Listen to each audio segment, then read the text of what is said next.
Hi everybody, it's great to be able to speak to you again today. For those of you who are part of Rugby Elim, you know that we're in this great series at the moment, the Beatitudes, about how we are people that are kingdom focused. And the Beatitudes are absolutely amazing because they're part of that great Sermon on the Mount where Jesus declared some incredible truths. And right at the beginning, he talked about the Beatitudes, the attitudes that we who are followers of Jesus will be evident in our lives. And what amazing journey we've been on so far. And just this past Sunday, we were looking at the whole Beatitude of blessed are those who hunger and thirst after righteousness, for they will be filled. We had a great time on Sunday. And today I want to introduce you to somebody who's a lot younger than I am. And she's going to share today a little bit about what this Beatitude means to her and how Caitlin has been somebody who for many years has been seeking to follow after God and know what it is for God to fill her life. So Caitlin, thank you so much for joining us today. So Caitlin, how long have you been on a journey of faith? I know it's been a long time from a very young age. Yeah. So I've grown up in a Christian family. Most of you at church will probably know my parents, Derek and Sarah. So I have always been going to church, but I would say I probably made the decision to really set my life in this direction when I was in year 9 at school. And then following that journey, I got baptised when I was just before I was 18, so I was 17 at the time. And I've really been on a journey ever since, going to university and being back at home with my parents. I'm still on that journey. Wow, that's fantastic, Caitlin. So you say year 9, so that's probably about 15 or so, something like that age. I'm good at maths. And then at the age of 18, getting baptised to say, I am a committed disciple, follower of Jesus Christ. Obviously, then going off to university. Obviously, lots of people would not choose to live the life that you have chosen to live.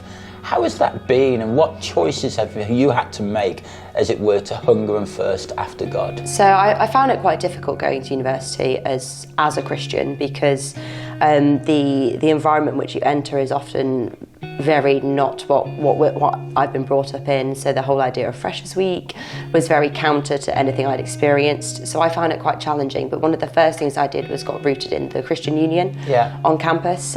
So I got very involved with that, sought that out, and then found myself in a really good church as well. So they were the 2 steps I really made.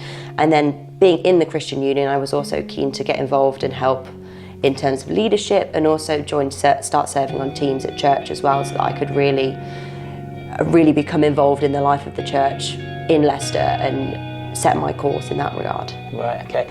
And how have you found that? I mean, have you found, like, looking at your friends thinking I'm missing out, or would you say that?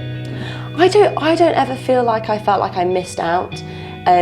In second year, the Christian Union was a challenge because I was asked and I prayed about it, and I took on the role of vice president of running the committee, and it took up a lot of my time and a lot of my energy.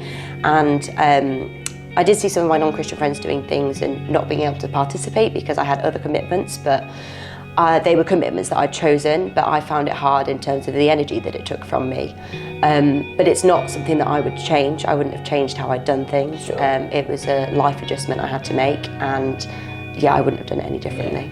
So would you agree with the statement that Jesus made when he said, blessed are those who hunger and thirst after righteousness, right living, that they shall be filled? Would you say that your life has been filled? Oh, 100%. When I studied abroad for a year in the US, and I found that transition really, really difficult, as I'm sure anybody would moving to a new country.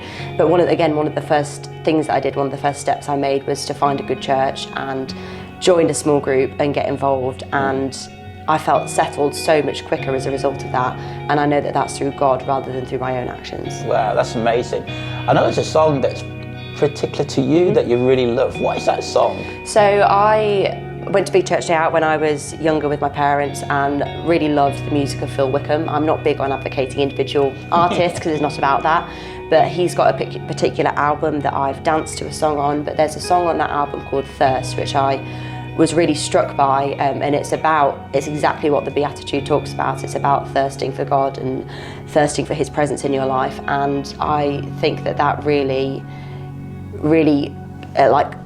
moved me at a young age, and your sermon brought that back out again. Yeah. And it's a song that I always listen to or turn to if I feel like I'm having a hard time. Wow. So yeah. Brilliant, Caitlin. I don't know if you want to say anything else today, but I just love what you shared about, of how God has satisfied the longing of your soul, and at a young age as well, and knowing what it is for God to be the real thing. I mean, one of the verses that I absolutely love is John 10, verse 10, where Jesus said that I've come that you might have life and have it in all its fullness, but the enemy comes to kill, steal, and to destroy. And it's great to know that when we are people who do go after God, that he satisfies the longing of our hearts. And I can see that on your face today, that God has really done that for you. So Caitlin, thank you for sharing us today, and thank you for those who joined in to listen. We really appreciate it. We look forward to seeing you soon.